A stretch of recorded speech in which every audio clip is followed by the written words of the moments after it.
Danes obeležujemo Mednarodni dan gasilcev. Čeprav so razlage o tem, zakaj je določen ravno 8. junij kot dan gasilcev, različne, ena od njih pravi, da je bilo na ta dan ustanovljeno prvo prostovoljno gasilsko društvo v Nemčiji.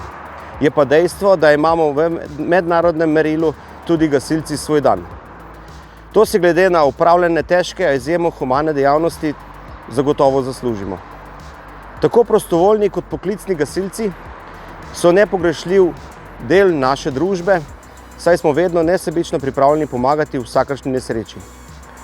Slovensko gasilstvo ima preko 150-letno tradicijo in je skozi zgodovino razvilo se pomembno silo na področju zaščite in reševanja.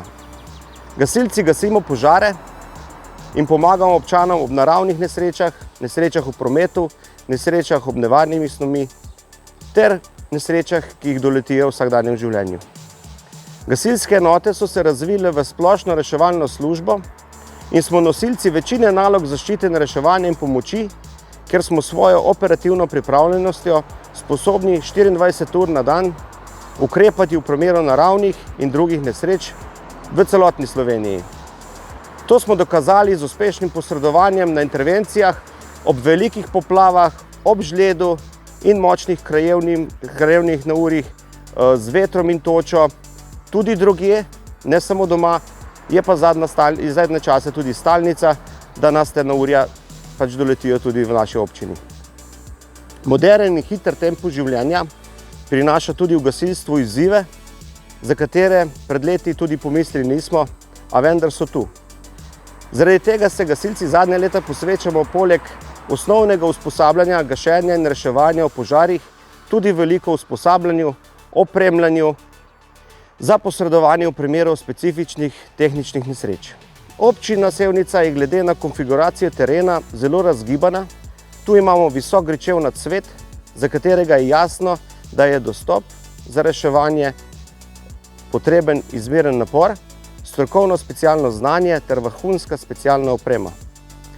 Potem imamo reko Savo, reko Mirno z njihovimi pretoki, seveda zahtevajo ponovno visoko stopnjo usposobljenosti in pripravljenosti za posredovanje na delu v vodi, za vodo in na vodi. Moramo vedeti, da so ob reki Savi neki Mirni speljane glavne prometnice.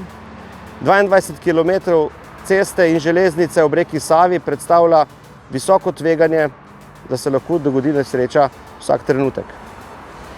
Imamo podjetja in objekte, kateri lahko svojo namembnostjo in dejavnostjo predstavljajo nemalo problemov za gašenje in reševanje v primeru nesreče. Zato se pospešeno pripravljamo na nove investicije. Eno izmed teh je specialno gasilsko vozilo za reševanje in gašenje z višin, s katerim bomo lahko intervenirali tudi na najvišjem objektu v občini. Vsem pripadnicam in pripadnikom gasilske organizacije se v današnjem dnevu čestitam.